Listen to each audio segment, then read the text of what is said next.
모든 인간에게는 절대 환불받을 수 없는 공평하고도 잔인한 자산이 주어집니다. 바로 시간입니다. 하지만 우리는 살면서 나의 이 귀중한 자산을 아무런 죄책감 없이 훔쳐가는 사람들을 마주합니다. 약속 시간은 가볍게 무시한 채 나타나서는 늘 쫓기듯 이렇게 말하는 자들 말입니다. 정말 미안.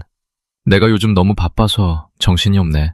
이들의 이 뻔뻔하고도 얄팍한 변명에 대해 17세기 프랑스의 사상가 장 드라 브리에르는 인간의 본성을 꿰뚫는 아주 서늘한 통찰을 남겼습니다. 자신의 시간을 가장 쓰레기처럼 낭비하는 자들이 늘 시간이 부족하다고 제일 먼저 불평한다. 철학의 관점에서 볼 때 시간은 단순히 시계바늘의 움직임이나 다이어리의 일정표가 아닙니다. 시간은 곧 우리가 살아있다는 증거, 즉 유한한 존재이자 생명 그 자체입니다. 당신을 길바닥에서 10분, 20분 기다리게 만드는 행위는 결코 가벼운 실수가 아닙니다. 그것은 타인의 깎여나가는 수명을 무가치하게 증가시켜버리는 아주 교만하고 폭력적인 타자의 존재에 대한 모독입니다. 정작 자기 삶에 대한 통제력은 바닥을 쳐서 모님의 시간은 무의미하게 낭비하는 주제에 남의 귀한 생명까지 길거리에 버리게 만드는 것이죠. 오늘 우리는 이 한 문장을 시작으로 시간이라는 것의 진짜 본질에 대해 아주 깊이 들어가 보겠습니다. 단순히 시간 관리 잘하라는 뻔한 이야기가 아닙니다. 왜 인간은 자신에게 주어진 가장 소중한 것을 스스로 파괴하면서도 그것을 자각하지 못하는지, 왜 바쁘다는 말을 입에 달고 사는 사람일수록 정작 아무것도 이루지 못하는지, 그리고 진짜 시간의 주인으로 산다는 것은 도대체 어떤 삶인지를 철학자들의 눈으로 낱낱이 해부해 보겠습니다. 먼저 라브리에르가 이 말을 했던 시대적 배경부터 짚어보겠습니다. 17세기 프랑스, 루이 14세가 지배하던 시절의 베르사유 궁전을 떠올려 보십시오. 그곳은 화려함의 극치였습니다. 귀족들은 매일같이 연회에 참석하고 무도회를 열고 서로의 옷차림과 가발을 품평하며 하루를 보냈습니다. 아침에 눈을 뜨면 오늘은 어떤 파티에 갈지 고민하고, 점심에는 누구의 험담을 할지 궁리하고, 저녁에는 도박 테이블 앞에 앉아 밤을 지새웠습니다. 그러면서 이들은 입버릇처럼 이렇게 말했습니다. 아, 시간이 정말 없다. 너무 바쁘다. 라브리에르는 이런 인간 군상을 매일 관찰했습니다. 그는 귀족 가문의 가정교사로 일하면서 프랑스 상류층의 위선과 허영을 가장 가까운 거리에서 목격한 사람이었습니다. 그래서 그의 관찰은 추상적인 이론이 아니라 살아있는 인간의 냄새가 배어있는 날것의 기록이었습니다. 라브리에르가 본 것은 명확했습니다. 진짜 바쁜 사람은 바쁘다는 말을 할 시간조차 아깝다는 듯이 묵묵히 자기 일을 합니다. 반면에 하루 종일 아무런 의미 없는 일에 시간을 쏟아붓는 사람들이 유독 시간이 없다고 아우성을 치더라는 겁니다. 이것은 단순한 아이러니가 아닙니다. 이것은 인간 본성에 깊이 뿌리박힌 하나의 병리 현상입니다. 생각해 보십시오. 우리 주변에도 이런 사람이 반드시 있습니다. 하루 종일 스마트폰을 들여다보며 짧은 영상을 끊임없이 넘기고 온라인 쇼핑몰을 돌아다니며 살 것도 아닌 물건들의 리뷰를 읽고 누가 뭘 했다더라 하는 연예인 소식에 한 시간을 쏟고 카카오톡 단체방에서 의미 없는 대화를 주고받으며 시간을 보냅니다. 그러고는 저녁이 되면 한숨을 쉬며 이렇게 말합니다. 아, 오늘도 하루가 너무 짧았어. 할 일은 산더미인데 시간이 없어. 정말 시간이 없었던 걸까요? 아닙니다. 시간은 충분히 있었습니다. 다만 그 시간을 자기도 모르게 흩뿌려 버린 것뿐입니다. 마치 주머니에 구멍이 뚫린 줄도 모르고 걸어가면서 나중에 지갑이 비어있는 것을 보고 도둑을 탓하는 것과 같습니다. 라브리에르보다 훨씬 이전 고대 로마의 철학자 세네카는 이 문제를 더욱 직접적으로 지적한 바 있습니다. 세네카는 이렇게 말했습니다. 우리에게 주어진 시간이 짧은 것이 아니라 우리가 너무 많은 시간을 낭비하는 것이다. 인생은 충분히 길다. 다만 그것을 어떻게 쓰느냐에 따라 짧아질 뿐이다. 세네카의 이 말은 2000년 전에 나온 것입니다. 그런데 놀랍게도 오늘날 우리의 모습과 정확히 일치합니다. 인간은 2000년이 지나도 같은 실수를 반복하고 있다는 뜻이기도 합니다. 세네카는 당시 로마의 부유한 시민들이 시간을 어떻게 쓰는지를 관찰하고 그 기록을 남겼습니다. 그들은 목욕탕에서 반나절을 보내고 검투사 경기를 구경하며 오후를 날리고 연회장에서 과식과 과음을 하며 밤을 보냈습니다. 그러면서 항상 시간이 부족하다고 투덜거렸습니다. 세네카는 이런 사람들을 보면서 깊은 한탄을 했습니다. 만약 이들이 자기 재산을 이런 식으로 낭비했다면 분명 파산했다고 울부짖었을 텐데 재산보다 훨씬 더 귀한 시간을 이렇게 낭비하면서는 아무런 위기감도 느끼지 못한다고 말입니다. 여기서 우리는 매우 중요한 질문과 마주하게 됩니다. 왜 인간은 돈이 줄어드는 것에는 민감하게 반응하면서 시간이 줄어드는 것에는 둔감할까요? 이것은 인간의 인지 구조와 깊이 관련되어 있습니다. 돈은 눈에 보입니다. 통장 잔고가 줄어드는 것을 숫자로 확인할 수 있습니다. 지갑에서 10,000원짜리 지폐가 빠져나가는 것을 손끝으로 느낄 수 있습니다. 그래서 돈을 잃으면 즉각적인 고통을 느낍니다. 하지만 시간은 눈에 보이지 않습니다. 한 시간이 지나가도 통장 잔고처럼 숫자가 줄어드는 것을 확인할 수 없습니다. 오늘 하루가 끝나도 내 남은 수명이 얼마나 줄었는지 체감할 수 없습니다. 그래서 시간의 손실에 대한 고통은 항상 뒤늦게 찾아옵니다. 대개는 이미 돌이킬 수 없을 만큼 많은 시간을 잃어버린 뒤에야 말입니다. 독일의 철학자 마르틴 하이데거는 이 문제를 존재론적 차원에서 분석했습니다. 하이데거에 따르면 인간은 본질적으로 죽음을 향해 존재하는 자입니다. 우리는 태어나는 순간부터 죽음을 향해 한 발짝씩 걸어가고 있습니다. 시간이 흘러간다는 것은 곧 죽음에 한 걸음 더 가까워진다는 뜻입니다. 그런데 대부분의 인간은 이 사실을 의식적으로 외면합니다. 왜냐하면 자기가 언젠가 죽는다는 사실을 매 순간 자각하며 사는 것은 너무나 무겁고 고통스러운 일이기 때문입니다. 그래서 우리는 일상의 소소한 일들에 자신을 묻어버립니다. 의미 없는 수다, 반복적인 오라, 습관적인 소비 행위에 자신을 던져넣음으로써 시간이 흘러가고 있다는 사실 자체를 잊으려 합니다. 하이데거는 이것을 빠져들음이라고 불렀습니다. 인간이 자기 존재의 진실, 즉 유한성과 죽음이라는 진실을 직면하지 못하고 세상의 잡다한 것들 속에 빠져들어 자기 자신을 잃어버리는 상태를 말합니다. 시간을 낭비하는 사람들이 바로 이 상태에 있는 겁니다. 그들은 시간을 쓰고 있는 것이 아닙니다. 시간에 의해 쓸려가고 있는 것입니다. 주체적으로 시간을 선택하고 사용하는 것이 아니라 그저 시간의 흐름에 몸을 맡긴 채 떠내려가고 있는 것입니다. 마치 강물 위에 나뭇잎 한 장이 떠서 이리저리 흘러가는 것과 같습니다. 나뭇잎은 자기가 어디로 가고 있는지 모릅니다. 그저 물결이 밀어주는 대로 떠다닐 뿐입니다. 이런 사람들의 특징이 있습니다. 이들은 항상 무언가를 하고 있는 것처럼 보입니다. 분주하게 이곳저곳을 돌아다니고 전화를 받고 메시지를 보내고 약속을 잡습니다. 겉보기에는 매우 활동적이고 에너지가 넘치는 것 같습니다. 하지만 그 분주함의 내용을 들여다보면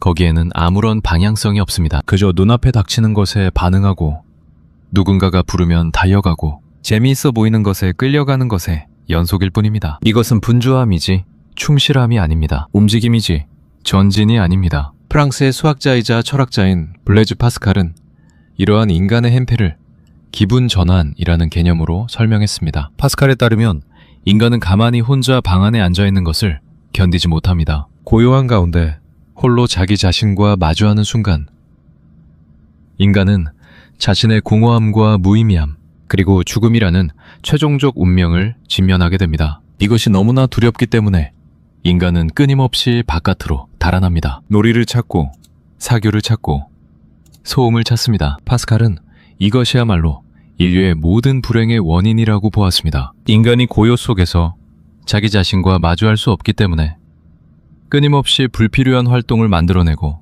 그 활동에 시간을 쏟아붓고 결국 정작 중요한 일을 할 시간이 없어지는 것입니다. 이것이 바로 라브리에르가 관찰한 현상의 뿌리입니다. 시간을 가장 낭비하는 사람들이 시간이 없다고 불평하는 이유는 그들이 자기 자신의 내면을 직면하는 것이 두려워서 끊임없이 무언가로 시간을 채우려 하기 때문입니다. 그런데 그렇게 채워 넣는 것들은 대부분 진짜 의미 있는 활동이 아니라 그저 공허함을 잠시 잊게 해주는 마취제에 불과합니다. 마취가 풀리면 다시 공허함이 밀려오고 다시 새로운 마취제를 찾아 나서고 이 악순환이 끝없이 반복됩니다. 그리고 하루가 끝날 때 뒤를 돌아보면 아무것도 이루어진 것이 없습니다. 그때 비로소 시간이 없다는 불편이 터져 나오는 것입니다. 우리 일상으로 좀 더 구체적으로 들어가 보겠습니다. 아침에 일어나서 가장 먼저 하는 행동을 떠올려 보십시오. 많은 사람들이 눈을 뜨자마자 스마트폰을 집어듭니다. 카카오톡 메시지를 확인하고 뉴스 기사 제목을 훑어보고 인스타그램이나 유튜브를 잠깐 들여다봅니다. 이 잠깐이 문제입니다. 처음에는 5분만 보려고 했는데 알고리즘이 추천해주는 콘텐츠를 하나 더, 또 하나 더 보다 보면 어느새 30분이 지나 있습니다. 이 30분은 하루 중 가장 맑고 에너지가 충만한 아침 시간의 30분입니다. 가장 집중력이 높고 창의력이 살아있는 황금 같은 시간에 우리는 아무런 영양가도 없는 정보의 파편들을 소비하는 데 써버립니다. 그리고 그 30분 동안 소비한 정보의 대부분은 하루가 끝날 때쯤이면 기억조차 나지 않습니다. 어떤 뉴스를 봤는지, 어떤 영상을 봤는지, 누가 뭘 올렸는지 거의 기억하지 못합니다. 그 30분은 문자 그대로 증발해버린 것입니다. 존재했지만 아무런 흔적도 남기지 않은 시간. 살았지만 살지 않은 시간입니다. 고대 그리스의 철학자 에피쿠로스는 시간의 질에 대해 매우 흥미로운 관점을 제시했습니다. 에피쿠로스에 따르면 좋은 삶이란 오래 사는 것이 아니라 충실하게 사는 것입니다. 100년을 살아도 매일을 무의미하게 보낸다면 그것은 긴 죽음이나 다름없고 50년을 살아도 매 순간을 깨어서 느끼며 산다면 그것이야말로 풍요로운 삶이라는 것입니다. 에피쿠로스의 이 관점에서 보면 시간의 낭비란 단순히 비효율적인 것이 아닙니다. 그것은 일종의 자기 학대입니다. 자기에게 주어진 생명을 자기 손으로 줄이는 행위니까요. 여기서 한 가지 짚고 넘어가야 할 것이 있습니다. 시간 낭비의 문제는 단순히 개인의 게으름이나 의지 부족으로만 설명될 수 없다는 점입니다. 현대사회는 구조적으로 인간의 시간을 착취하도록 설계되어 있습니다. 소셜미디어의 알고리즘은 우리가 최대한 오래 화면 앞에 머물도록 정교하게 설계되어 있습니다. 알림 소리는 우리의 주의력을 끊임없이 분산시키고 무한 스크롤 기능은 멈출 타이밍을 빼앗아갑니다. 우리는 자발적으로 시간을 낭비하고 있다고 생각하지만 사실은 거대한 주의력 경제 시스템에 의해 시간을 빼앗기고 있는 것일 수도 있습니다. 하지만 그렇다고 해서 책임이 완전히 면제되는 것은 아닙니다. 왜냐하면 최종적으로 스마트폰을 집어드는 것은 우리 자신의 손이고 다음 영상을 클릭하는 것도 우리 자신의 손가락이기 때문입니다. 스토아 철학자 에픽테토스는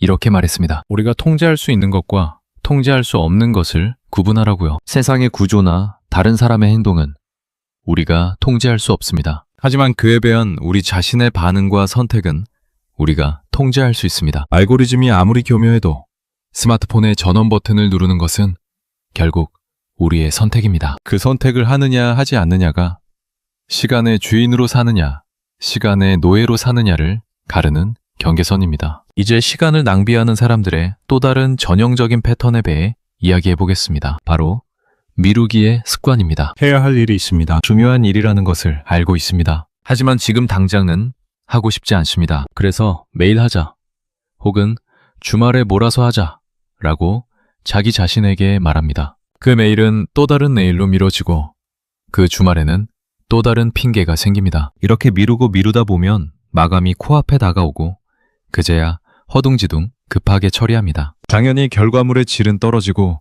그 과정에서 스트레스를 받고 끝나고 나면 자기 자신에 대한 실망감에 빠집니다. 이 미루기의 심리를 철학적으로 분석하면 매우 흥미로운 구조가 드러납니다. 미루기의 핵심은 미래의 나와 현재의 나를 별개의 존재로 취급하는 것입니다. 현재의 나는 편하고 싶습니다. 귀찮은 일은 하고 싶지 않습니다. 그래서 그 일을 미래의 나에게 떠넘깁니다. 마치 동료에게 업무를 떠넘기듯이 나중에 내가 알아서 하겠지 라고 생각합니다. 하지만 미래의 나도 결국 같은 나입니다. 미래의 나 역시 편하고 싶고 귀찮은 일을 하기 싫어하는 동일한 인간입니다. 그래서 미래의 내가 그 일을 받아들었을 때 또다시 더 미래의 나에게 떠넘기는 악순환이 반복됩니다. 18세기 스코틀랜드의 철학자 데이비드 혐은 인간이 미래의 고통이나 쾌락보다 현재의 고통이나 쾌락에 훨씬 더 강하게 반응한다고 분석했습니다. 지금 당장 눈앞에 있는 케이크 한 조각의 유혹이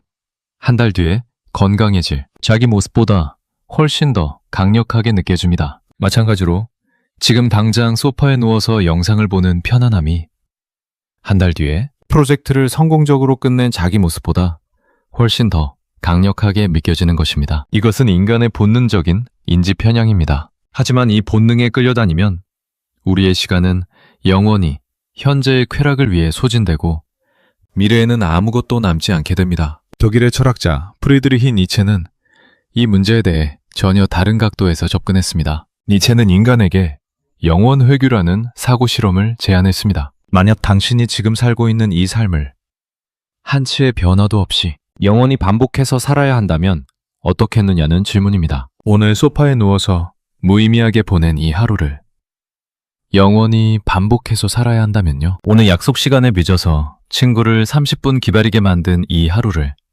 영원히 반복해야 한다면요. 이 질문 앞에서 기꺼이 좋다, 그렇게 살겠다 라고 말할 수 있는 사람이 몇이나 될까요? 니체의 영원 회귀는 시간의 가치를 판단하는 가장 강력한 잣대입니다. 매 순간 이렇게 자문해 보는 것입니다. 지금 내가 하고 있는 이것을 영원히 반복해도 괜찮은가? 만약 그 대답이 아니오라면 지금 하고 있는 그것은 당신의 시간을 쓸 가치가 없는 것입니다. 즉시 멈추고 다른 것을 해야 합니다. 니체에게 있어 시간을 잘 쓴다는 것은 효율성의 문제가 아니었습니다. 그것은 존재의 긍정, 삶 전체에 대한 예스의 문제였습니다. 매 순간을 영원히 반복해도 좋을 만큼 충실하게 사는 것. 그것이 니체가 말하는 초인의 삶이었습니다. 자, 이제 라브리에르의 원래 명언으로 돌아가 보겠습니다. 자신의 시간을 가장 쓰레기처럼 낭비하는 자들이 늘 시간이 부족하다고 제일 먼저 불평한다. 이 문장에서 핵심 단어는 제일 먼저입니다. 왜 하필 이런 사람들이 제일 먼저 불평할까요? 그 이유는 심리적 방어 기제에 있습니다. 시간을 낭비하는 사람은 내심 자기 자신의 비효율성과 나태함을 알고 있습니다. 완전히 의식하지는 못하더라도 어딘가 불편한 느낌이 있습니다. 나는 오늘 하루를 제대로 보내지 못했다는 막연한 죄책감이 있습니다. 이 죄책감을 해소하기 위해 문제의 원인을 자기 바깥으로 돌립니다. 내가 시간을 낭비한 게 아니야. 시간이 원래 부족한 거야. 이렇게 외부 환경 탓을 함으로써 자기 자신의 책임을 면제해 주는 것입니다. 심리학에서는 이것을 외적 귀인이라고 부릅니다. 자기 행동의 결과를 자기 자신이 아닌 외부 요인의 탓으로 돌리는 것입니다. 시간이 부족해서 못했어 라는 말은 실제로는 나는 내 시간을 제대로 관리하지 못했어 라는 의미인데, 그것을 인정하면 자존심이 상하니까 시간이라는 외부 자원의 부족으로 포장하는 것입니다. 그리고 이런 변명을 남들보다 제일 먼저 하는 이유는 먼저 말해버림으로써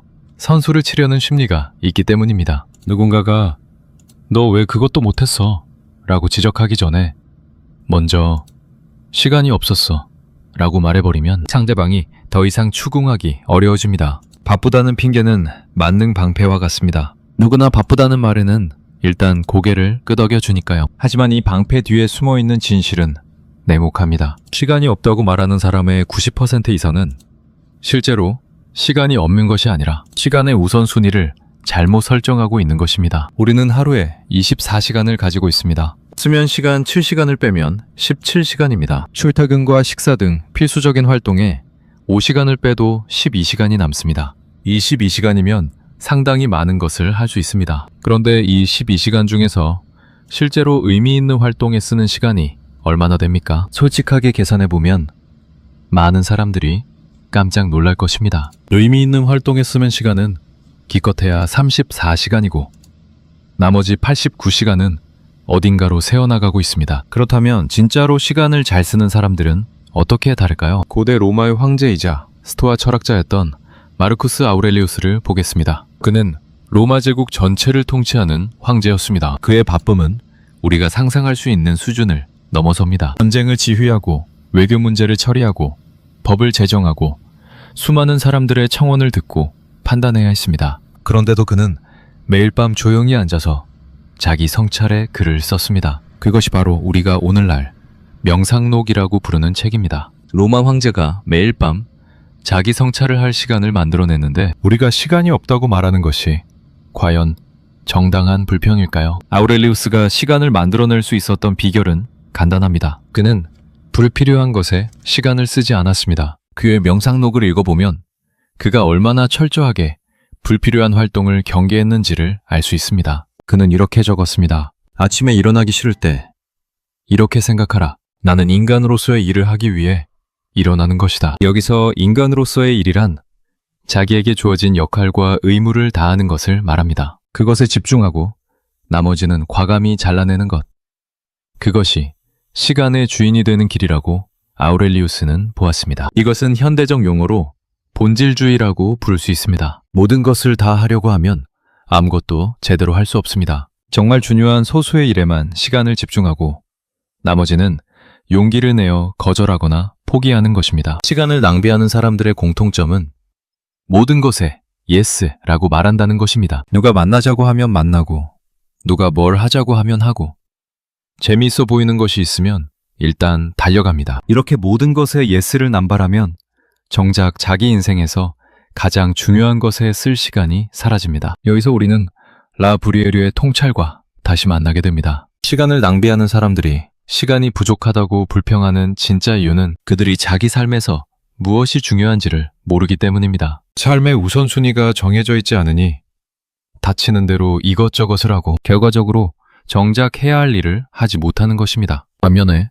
자기 삶의 우선순위가 명확한 사람은 놀라울 정도로 시간이 넉넉합니다. 왜냐하면 중요하지 않은 것들을 과감히 잘라내기 때문입니다. 그래서 적게 하되 깊이 하고 천천히 하되 의미 있게 합니다. 19세기 덴마크의 철학자 서렌 키르케고르는 이것을 선택의 문제로 보았습니다. 키르케고르에 따르면 인간의 삶은 끊임없는 선택의 연속입니다. 그리고 진정한 자기 자신이 되는 것은 이 선택들을 통해서만 가능합니다. 선택한다는 것은 곧 무언가를 포기한다는 뜻이기도 합니다. A를 선택하면 B를 포기해야 합니다. 시간을 낭비하는 사람들은 이 선택의 고통을 회피합니다. A도 하고 싶고 B도 하고 싶고 C도 하고 싶은데 어느 것 하나도 포기하고 싶지 않습니다. 그래서 어중간하게 전부를 건드리다가 아무것도 제대로 완성하지 못합니다. 선택하지 않는다는 것은 곧 모든 것을 선택한다는 뜻이고 모든 것을 선택한다는 것은 사실상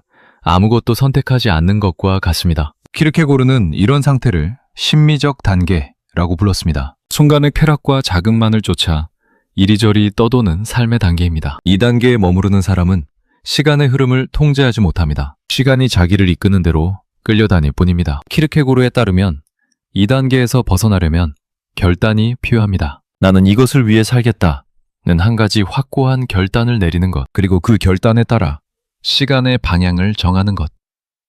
그것이 심미적 단계를 넘어서는 길입니다. 자, 이제 시간 낭비의 또 다른 형태에 대해 이야기해 보겠습니다. 흔히 우리는 스마트폰을 보거나 텔레비전을 보는 것만 시간 낭비라고 생각합니다. 하지만 철학자들이 보기에 훨씬 더 교묘하고 위험한 시간 낭비가 있습니다. 바로 걱정입니다. 아직 일어나지 않은 일에 대해 끝없이 걱정하며 시간을 보내는 것. 이것이야말로 가장 파괴적인 시간 낭비입니다. 세네카는 이것에 대해 아주 통렬한 말을 남겼습니다. 그는 말했습니다. 우리는 살아있는 동안 2번 고통받는다고요. 한 번은 그 일이 실제로 일어났을 때, 그리고 또 한 번은 그 일이 일어날까봐 미리 걱정할 때입니다. 그런데 문제는 우리가 걱정하는 일의 대부분은 실제로 일어나지 않는다는 것입니다. 우리의 걱정 중 실제로 현실이 되는 것은 극히 일부에 불과합니다. 나머지 대부분의 걱정은 우리의 상상 속에서만 존재합니다. 그런데 우리는 이 상상 속의 고통에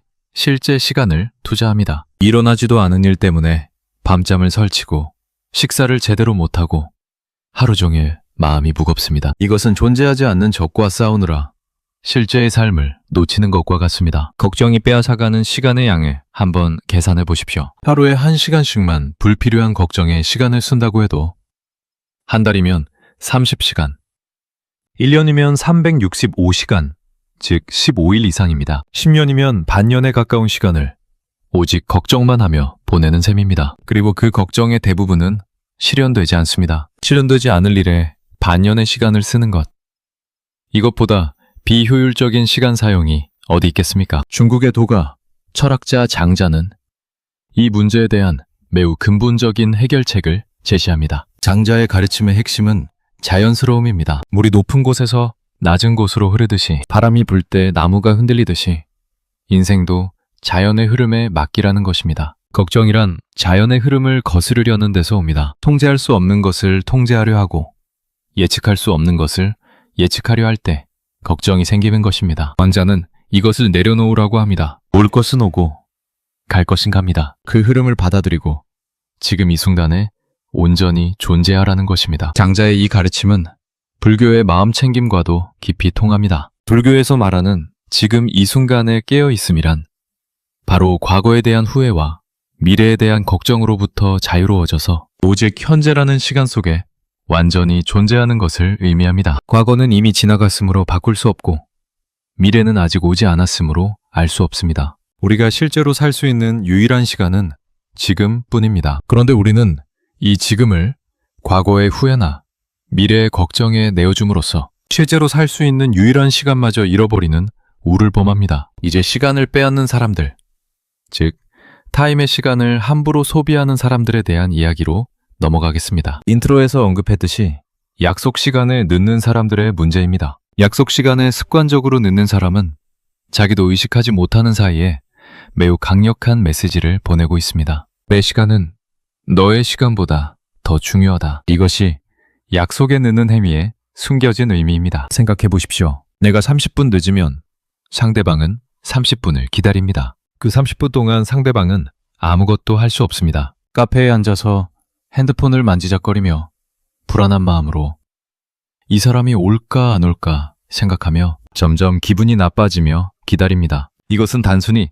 30분을 낭비하게 한 것이 아닙니다. 상대방의 감정까지 소비하게 만든 것입니다. 기다림의 불안, 무시당한다는 느낌, 점점 커지는 짜증, 이 모든 감정적 에너지까지 상대방은 소모해야 합니다. 30분이라는 시간적 손실에 더해 감정적 손실까지 가하는 것입니다. 독일의 철학자 임마누엘 칸트는 시간 약속에 대해 매우 엄격한 사람이었다고 전해집니다. 그의 규칙적인 산책은 너무나 정확해서 동네 사람들이 그가 지나가는 것을 보고 시계를 맞출 정도였다는 유명한 일화가 있습니다. 칸트에게 시간 약속을 지키는 것은 단순한 예의가 아니라 도덕적 의무였습니다. 칸트의 도덕 철학의 핵심은 정언명법인데 그중 하나가 다른 사람을 결코 수단으로만 대하지 말고 항상 목적으로 대하라는 것입니다. 상대방의 시간을 함부로 쓰는 것은 상대방을 자기 편의를 위한 수단으로 전락시키는 행위입니다. 상대방도 자기만큼 소중한 시간을 가진 자기만큼 존엄한 존재라는 사실을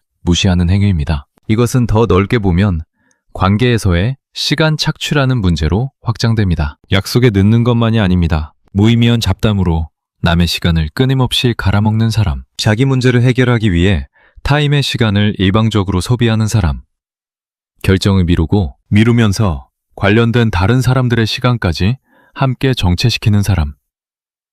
이 모든 것이 시간 착취의 형태입니다. 세네카는 이런 사람들에 대해 매우 강한 경고를 남겼습니다. 그는 말했습니다. 당신의 재산을 빼앗으려는 자가 나타나면 당신은 격렬하게 저항할 것이다. 하지만 당신의 시간을 빼앗으려는 자가 나타나면 당신은 아무런 저항도 하지 않는다. 어째서인가? 시간이 재산보다 덜 중요해서가 아니라 시간의 가치를 제대로 인식하지 못하기 때문이라고요. 세네카의 이 지적은 우리에게 매우 중요한 교훈을 줍니다. 우리는 자기 시간을 지키는 것에 대해 너무 관대합니다. 남이 내 시간을 빼앗아가도 웃으면서 넘어갑니다. 괜찮아, 별거 아니야 라고 말합니다. 하지만 그 별거 아닌 시간들이 쌓이면 결국 인생 전체가 별거 아닌 것들로 채워지게 됩니다. 자기 시간을 지키는 것은 이기적인 행동이 아닙니다. 그것은 자기 생명을 존중하는 행동입니다. 그리고 자기 시간을 소중히 여기는 사람만이 타임의 시간도 소중히 여길 수 있습니다. 자기 시간을 마구 낭비하는 사람은 남의 시간도 가볍게 여깁니다. 왜냐하면 시간의 가치 자체를 모르기 때문입니다. 반면에 매 순간이 얼마나 소중한지를 아는 사람은 남의 시간을 함부로 빼앗는 행위가 얼마나 폭력적인 것인지를 직감적으로 압니다. 이제 조금 다른 방향으로 이야기를 확장해 보겠습니다. 시간의 낭비에는 눈에 보이는 것만 있는 것이 아닙니다. 눈에 보이지 않는 훨씬 더 치명적인 시간 낭비가 있습니다. 바로 잘못된 삶을 사는 것입니다. 매일 아침 일어나서 출근하고 열심히 일하고 저녁에 귀가하고 잠을 자는 이 반복적인 루틴이 시간을 잘 쓰는 것이라고 단언할 수 있을까요? 만약 그 일이 자기가 진짜 원하는 일이 아니라면, 만약 그 삶이 자기가 선택한 것이 아니라 사회나 부모나 타인의 기대에 의해 떠밀려서 살게 된 것이라면, 미국의 철학자이자 심리학자인 윌리엄 제임스는 이런 이야기를 한 적이 있습니다. 대부분의 사람들은 자기가 살 수 있는 삶의 극히 일부분만 살다가 죽는다고요. 잠재력의 대부분을 미개발 상태로 묻어둔 채 안전하고 익숙한 영역에서만 맴돌다가 생을 마감한다는 것입니다. 이것이야말로 가장 거대한 규모의 시간 낭비입니다. 하루 단위의 시간 낭비가 아니라 인생 전체 단위의 시간 낭비입니다. 헨리 데이비드 소로는 이것을 조용한 절망이라고 표현했습니다. 그는 월든 호숫가에서의 명상적 삶을 기록한 책에서 이렇게 말했습니다. 대다수의 인간은 조용한 절망 속에서 삶을 영위하고 있다고요. 겉으로는 평범하고 안정적인 삶을 사는 것처럼 보이지만 내면에서는 이게 정말 내가 원하는 삶인가?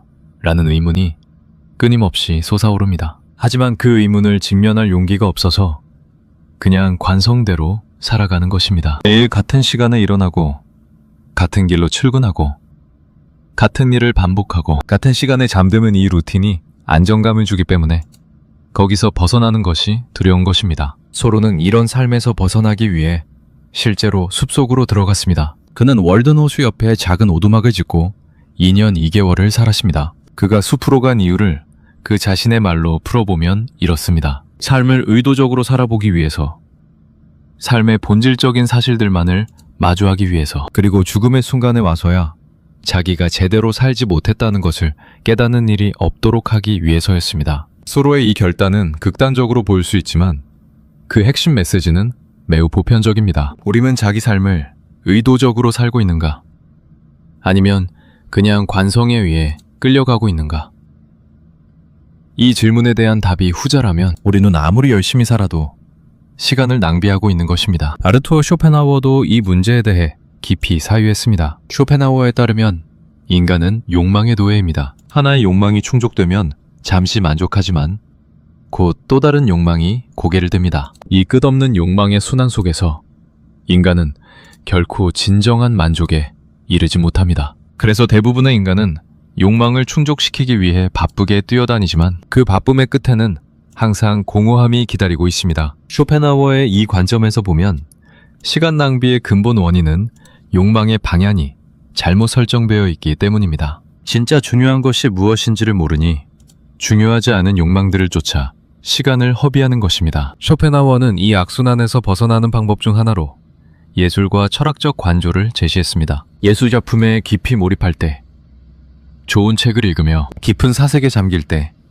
아름다운 자연을 바라보며 경탄할 때, 우리는 잠시나마 욕망의 사슬에서 풀려납니다. 그 순간만큼은 무언가를 갈구하지 않고 무언가를 쫓지 않고 다만 존재하는 것 자체를 온전히 경험합니다. 이런 시간이야말로 쇼펜하워에게는 가장 가치 있는 시간이었습니다. 바쁘게 무언가를 하는 시간이 아니라 고요하게 존재 자체를 느끼는 시간 말입니다. 이것은 우리에게 매우 중요한 통찰을 줍니다. 시간을 잘 쓴다는 것이 반드시 무언가를 생산하거나 성취하는 것을 의미하지는 않는다는 것입니다. 때로는 아무것도 하지 않는 것이 가장 가치 있는 시간의 사용일 수 있습니다. 단, 여기에는 결정적인 조건이 있습니다. 의식적으로 아무것도 하지 않는 것이어야 합니다. 무의식적으로 시간을 흘려보내는 것과 의식적으로 고요 속에 머무르는 것은 전혀 다릅니다. 전자는 낭비이고 후자는 충전입니다. 전자는 빈 껍데기이고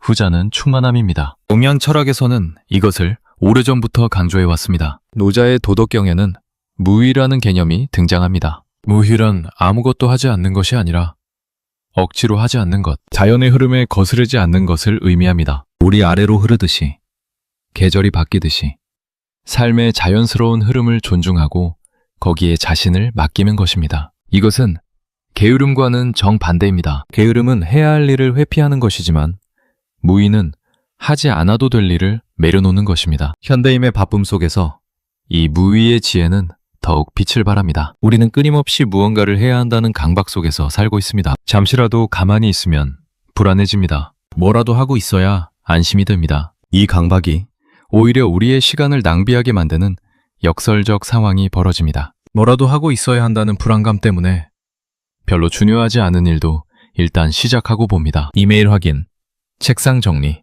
파일 정리 같은 사소한 일들로 하루를 채우면서 그래도 나는 뭔가를 했다는 자기 위안을 얻습니다. 하지만 정말 중요한 일, 정말 어렵지만 해야 하는 일은 계속 미뤄둡니다. 이것이 생산적 미루기라 불리는 현상입니다. 바쁘게 움직이면서도 핵심은 회피하는 가장 교묘한 형태의 시간 낭비입니다. 이쯤에서 한 가지 근본적인 질문을 던져보겠습니다. 시간이란 도대체 무엇일까요?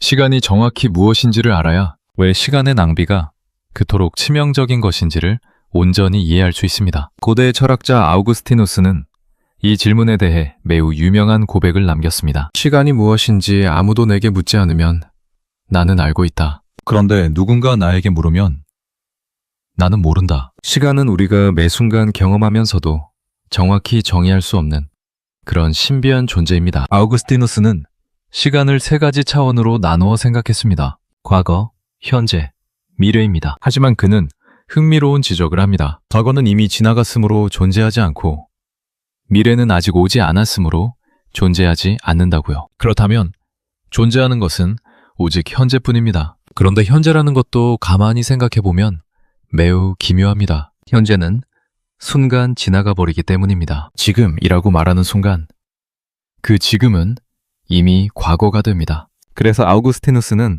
시간이 실제로 존재하는 것은 오직 마음속에서만이라고 결론지었습니다. 과거는 기억으로, 현재는 주의로, 미래는 기대로 마음속에 존재한다는 것입니다. 이 관점에서 보면 시간을 낭비한다는 것은 곧 자기 마음을 낭비한다는 것과 같습니다. 의미 없는 것에 주의를 빼앗기는 것은 현재를 낭비하는 것이고 후회에 사로잡히는 것은 과거를 오염시키는 것이며 불안에 떠는 것은 미래를 훼손하는 것입니다. 결국 시간의 주인이 된다는 것은 자기 마음의 주인이 된다는 것이고 시간의 노예가 된다는 것은 자기 마음의 노예가 된다는 것입니다. 불교에서는 이것을 매우 명확하게 가르칩니다. 마음이 과거에 머물면 우울해지고 마음이 미래에 머물면 불안해지고 마음이 현재에 머물면 평화로워진다고요. 이것은 단순한 정신적 위안이 아니라 매우 실용적인 시간 사용의 원리입니다. 과거를 후회하는 데 쓰는 시간은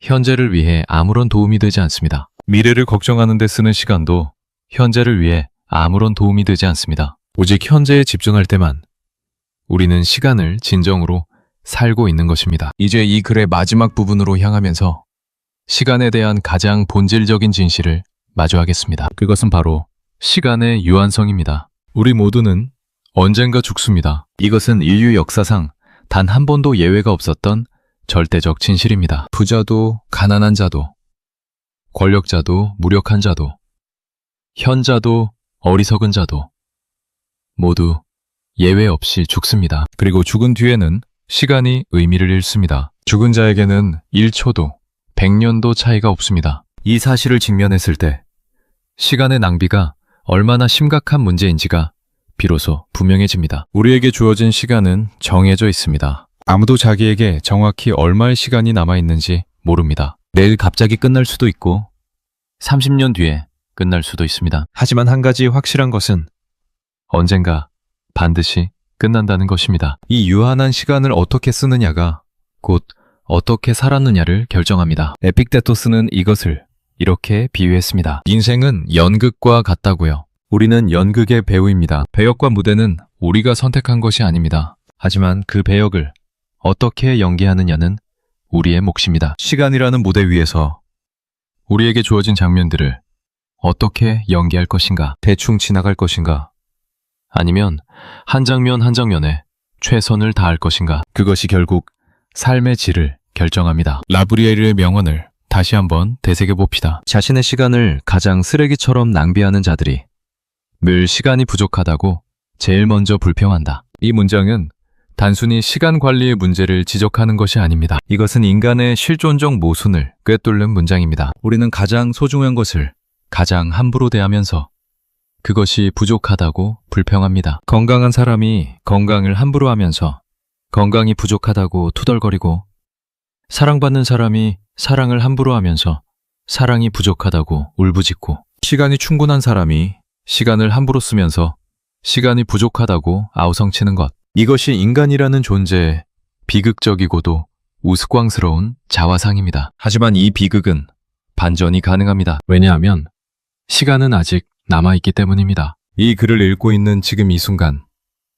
당신에게는 아직 시간이 있습니다. 어제까지 시간을 낭비했다 하더라도 오늘부터 달라질 수 있습니다. 과거에 흘려보낸 시간을 되찾을 수는 없지만 지금부터의 시간은 다르게 쓸 수 있습니다. 세네카의 마지막 조언이 여기에 딱 들어맞습니다. 그는 말했습니다. 자기 인생을 고치기엔 시작하기에 너무 늦은 때란 없다고요. 아무리 나이가 들었더라도, 아무리 많은 시간을 허비했더라도 지금 이 순간 자각하고 변화를 시작하면 그것으로 충분합니다. 중요한 것은 과거에 얼마나 많은 시간을 잃었느냐가 아니라 지금부터 남은 시간을 어떻게 쓸 것이냐입니다. 그러니 지금 이 순간 자기 자신에게 솔직하게 물어보시기 바랍니다. 나는 지금 시간의 주인으로 살고 있는가? 아니면 시간의 노예로 끌려가고 있는가? 나는 매일을 의식적으로 선택하며 살고 있는가? 아니면 관성에 의해 떠밀려가고 있는가?